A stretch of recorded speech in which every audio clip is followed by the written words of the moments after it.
तर बाबांनो डॉगेश बाई काय उठत नव्हते. मग काय तिथनं पुढं आलो म्हणलं जरा भेळ खाव्या म्हणलं. भेळ एकदम दणका होती. तुम्ही भेळच बघा फक्त, बाकीचं पाठीमागे काय दणकं बघू नका. भेळ एकदम फर्स्ट क्लास म्हणजे एकदम सुपर क्वालिटीची भेळ होती. नादगोळा कसा आहे दणका. मग काय तिथनं जरा ठेकं टाकायचं, जरा व्हिडिओ बनव्या म्हणलं. जरा असं जरा काश्मीरमध्ये असल्यागत वाटते म्हणून म्हणलं. मग काय तिथनं आता म्हणलं परतीचा मार्ग धरूया म्हणलं.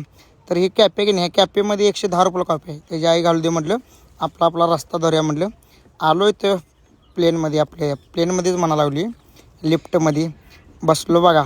हात बरं आणि परत गाणं फाटलेली.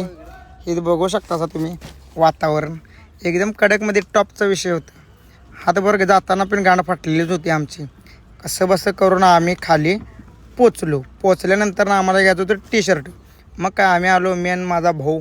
चलो म्हटलं लावड्या म्हटलं दोघांनी आपण काश्मीरचं टी शर्ट घेऊया, त्याशिवाय मजा नाही म्हटलं. म्हणून आईलो काश्मीरचं टी शर्ट दोघांनी 2 घेतलं.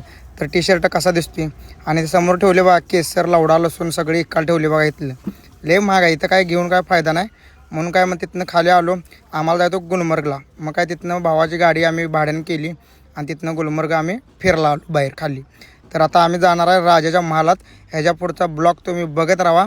तोपर्यंत लाईक, शेअर, कमेंट आणि फॉलो पण करा. सप्लाय